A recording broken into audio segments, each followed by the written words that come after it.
পূর্ব ঘোষণা অনুযায়ী সোমবার থেকে শুরু হলো ত্রিপুরা মধ্যশিক্ষা পর্ষদ পরিচালিত 2025 সালের উচ্চ মাধ্যমিক পরীক্ষা। নির্ধারিত সময় অনুসারে সোমবার দুপুর 12টা থেকে রাজ্যের মোট 95টি পরীক্ষা কেন্দ্রে একযোগে পরীক্ষা শুরু হয়। প্রথা অনুসারে ইংরেজি বিষয়ের পরীক্ষা দিয়ে শুরু হয় চলতি বছরের উচ্চ মাধ্যমিক পরীক্ষা।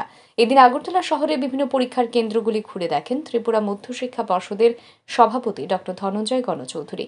এদিন পরিদর্শনকালে সংবাদ মাধ্যমের মুখোমুখি হয়ে পর্ষদ সভাপতি জানান, এই বছর উচ্চ মাধ্যমিকে পরীক্ষার্থীর সংখ্যা 21,506 জন। এবছর উচ্চ মাধ্যমিক পরীক্ষার জন্য 95টি ভেন্যু এবং 60টি সেন্টার তৈরি করা হয়েছে।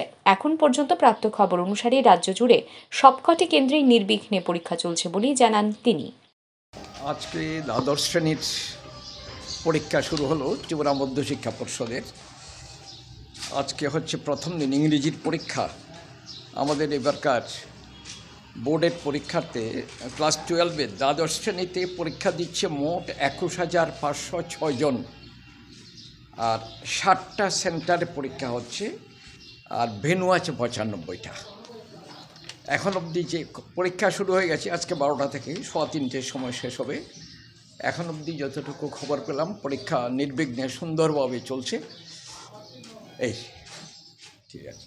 দুপুর 12টা থেকে শুরু করে দুপুর 3:15 পর্যন্ত চলবে পরীক্ষা। আগামীকাল অর্থাৎ 25শে ফেব্রুয়ারি ইংরেজি বিষয়ের পরীক্ষা দিয়ে শুরু হবে ত্রিপুরা মধ্যশিক্ষা পর্ষদ পরিচালিত চলতি বছরের মাধ্যমিক পরীক্ষা।